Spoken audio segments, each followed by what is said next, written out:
اعوذ باللہ من الشیطان الرجیم، بسم اللہ الرحمن الرحیم۔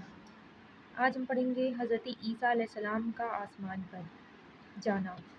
حضرت عیسیٰ علیہ السلام نے جب یہودیوں کے سامنے اپنی نبوت کا اعلان فرمایا تو چونکہ یہودی تورات کو پڑھ چکے تھے کہ حضرت عیسیٰ مسیح علیہ السلام ان کے دین کو منسوخ کر دیں گے،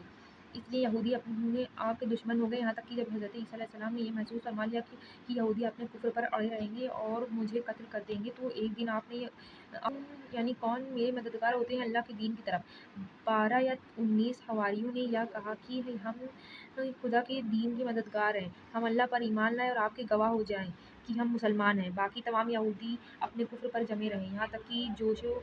جوش عبادت میں ان یہودیوں نے اپنے آپ کے قتل کا منصوبہ بنا لیا اور ایک شخص کو یہودی کا جس کا نام تتیانوس تھا آپ کے مکان میں آپ کو قتل کر دینے کے لیے بھیجا۔ اتنے میں اچانک اللہ تعالیٰ نے حضرت جبریل علیہ السلام کو ایک بدری کے ساتھ بھیجا اور بدری نے آپ کو آسمان کی طرف اٹھا لیا۔ آپ کی والدہ جوش محبت میں آپ کے ساتھ سمٹ گئی تو آپ نے فرمایا کہ امی جان، اب قیامت کے دن ہماری اور آپ کی ملاقات ہوگی، اور بدری نے آپ کو آسمان پر پہنچا دیا۔ یہ واقعہ بیت المقدس میں شب قدر کی مبارک رات میں واقعہ ہوا۔ اس وقت آپ کی عمر شریف 33 برس تھی۔ تتیانوس جب بہت دیر مکان سے باہر نکلا تو یہودی نے مکان میں گھس کر دیکھا کہ اللہ تعالیٰ نے تتیانوس کو حضرت عیسیٰ علیہ السلام کی شکل کا بنا دیا۔ یہودی نے تتیانوس علیہ السلام سمجھ کر قتل کر دیا۔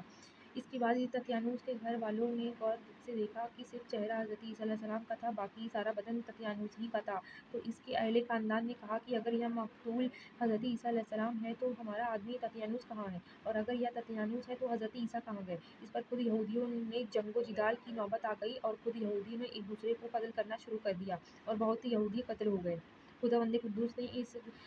نے قرآن مجید میں اس واقعہ کا اس طرح بیان فرمایا ہے کہ اور کافروں نے مکر کیا اور اللہ نے ان کے ہلاک کی خفیہ تدبیر فرمائی، اور اللہ سب سے بہتر چھپی تدبیر والا ہے۔ اور یاد کرو جب اللہ نے فرمایا، اے عیسیٰ، میں تجھے پوری عمر تک پہنچاؤں گا اور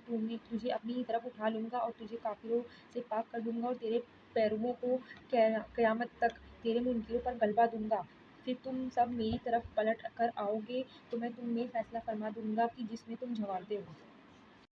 آپ کے آسمان پر چلے جانے کے بعد حضرت مریم رضی اللہ تعالیٰ عنہ نے 6 برس دنیا میں رہ کر وفات پائی۔ روایت ہے کہ قرب قیامت کے وقت حضرت عیسیٰ علیہ السلام زمین پر اتریں گے اور نبی کریم صلی اللہ علیہ وسلم کی شریعت پر عمل کریں گے اور دجال و خنزیر کو قتل فرمائیں گے اور صلیب کو توڑیں گے۔ 7 برس تک دنیا میں عدل فرما کر وفات پائیں گے اور مدینہ منورہ میں گنبد خضرا کے اندر مبدوم ہوں گے۔ اور قرآن مجید میں عیسائیوں کا رد کرتے ہوئے یہ بھی نازل ہوا کہ اور بے شک انہوں نے اس کو قتل نہ کیا بلکہ اللہ نے اسے اپنی طرف اٹھا لیا اور اللہ غالب حکمت والا ہے۔ ایک اور روایت میں یہ ہے کہ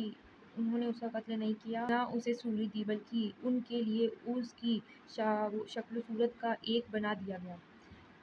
خلاصہ کلام یہ ہے کہ حضرت عیسیٰ علیہ السلام یہودیوں کے ہاتھ مقتول نہیں ہوئے اور اللہ نے آپ کو آسمان کی طرف اٹھا لیا۔ جو یہ عقیدہ رکھے کہ حضرت عیسیٰ علیہ السلام قتل ہو گئے اور سولی پر چڑھائے گئے جیسا کہ نصارہ کا عقیدہ ہے، تو وہ شخص کافر ہے، کیونکہ قرآن مجید میں صاف صاف مذکور ہے کہ حضرت عیسیٰ علیہ السلام نہ مقتول ہوئے نہ سولی پر لٹکائے گئے۔